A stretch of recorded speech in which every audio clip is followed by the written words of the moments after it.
Saudara-saudara yang dikasihi Tuhan Yesus Kristus, sapaan hari ini sungguh sangat spesial. Karena hari ini saya bersama dengan Pak Catur yang adalah majelis seksi kepemudaan secara khusus akan menyapa kaum muda. Hari ini juga spesial karena Pak Catur saya datangi di markasnya, di kantornya. Ini merupakan suatu hal yang sangat indah sekali. Tadi saya sudah sempat melihat-lihat di Citraland, ada makanan-makanan yang enak sekali, ada baju-baju yang mahal-mahal.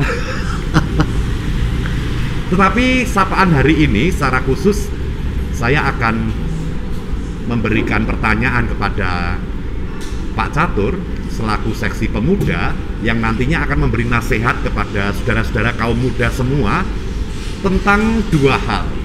Nah, sekarang yang pertama dulu.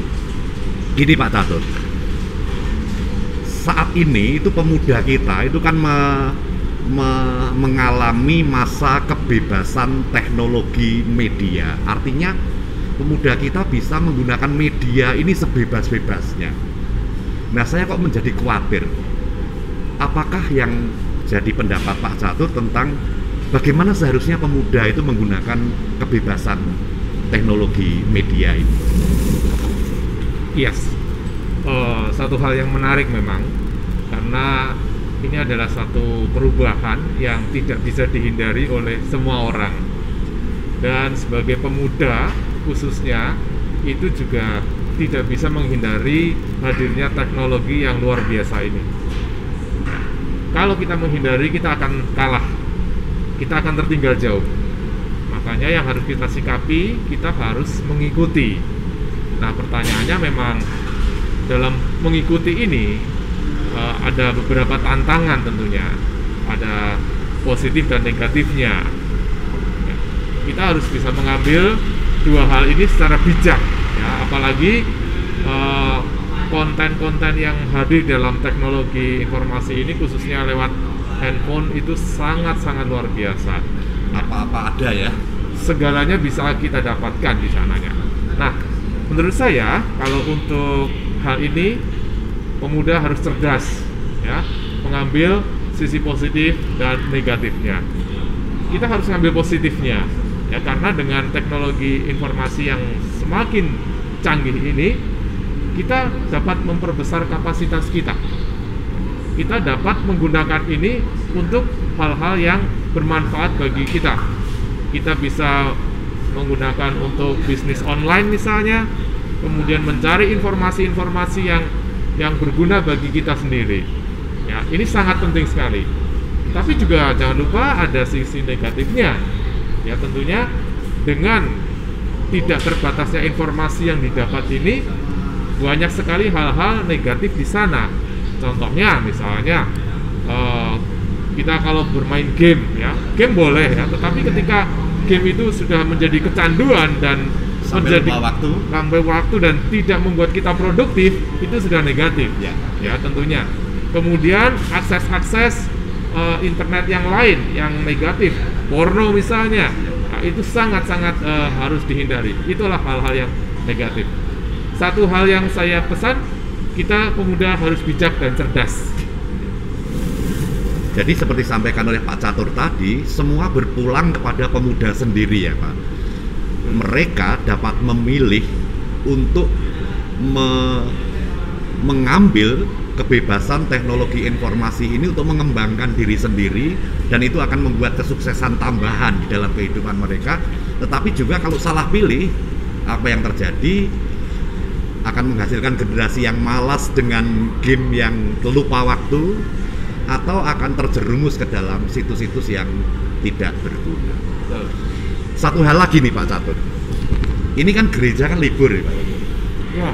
Nah, pemuda-pemuda kita itu tadinya disebut sebagai pemuda Kristen yang aktif, itu dilihat dari rajin persekutuan, rajin ke gereja, rajin PA. Nah, itu tanda-tanda mereka pemuda Kristen yang aktif.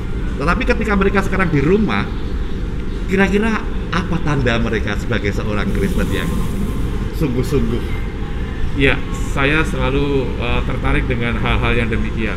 Jadi apa yang kita lakukan dahulu itu adalah sesuatu yang rutin, yang tampak mata, yang mana itu adalah sebuah pekerjaan gereja. Pekerjaan gereja itu ya seperti ibadah, kemudian pelayanan dan PA dan sebagainya. Tapi ketika kondisi seperti ini, kita nggak bisa menghindar lagi. Orang sudah tidak bisa melihat kita beribadah atau tidak. Nah, yang bisa kita lakukan adalah sebagai seorang Kristen, apalagi pemuda, kita harus mempunyai manfaat bagi orang lain. Ya, ditunjukkan dengan keluarga, dengan orang-orang di sekitar kita, menunjukkan bahwa kita ini orang-orang Kristen yang memang bagus dan qualified. Artinya taat dengan apa yang sudah diberikan oleh Tuhan kita. Ya, kita harus menjalankan tugas-tugas gereja, yaitu mengabarkan Injil kepada semua orang yang ada di sekitar kita. Saya kira itu, Pak. Ya, jadi justru kesempatan kita ada di luar gereja, kita berkesempatan untuk menunjukkan manfaat kita, terutama kepada keluarga dan juga kepada orang-orang yang ada di sekitar kita. Itulah wujud dari pekabaran Injil itu sendiri. Itu hal berat, saudara-saudara, karena kalau dulu saudara aktif atau tidak itu ditentukan oleh saudara datang ke gereja rajin. Sekarang tidak dilihat dari itu. Sekarang dilihat dari apakah saudara berguna untuk keluarga dan apakah saudara berguna untuk masyarakat di sekitar saudara. Saya kira hanya itu, Pak Catur. Kiranya apa yang menjadi pembicaraan kita mengilhami pemuda untuk menggunakan teknologi informasi secara tepat. Jangan sampai tersesat. Yang kedua, mempergunakan semua yang ada pada kita untuk mengembangkan iman kita agar kita berguna bagi siapapun meski kita ada di luar gereja. Tuhan Yesus memberkati. Kita minum dulu, Pak. Oke.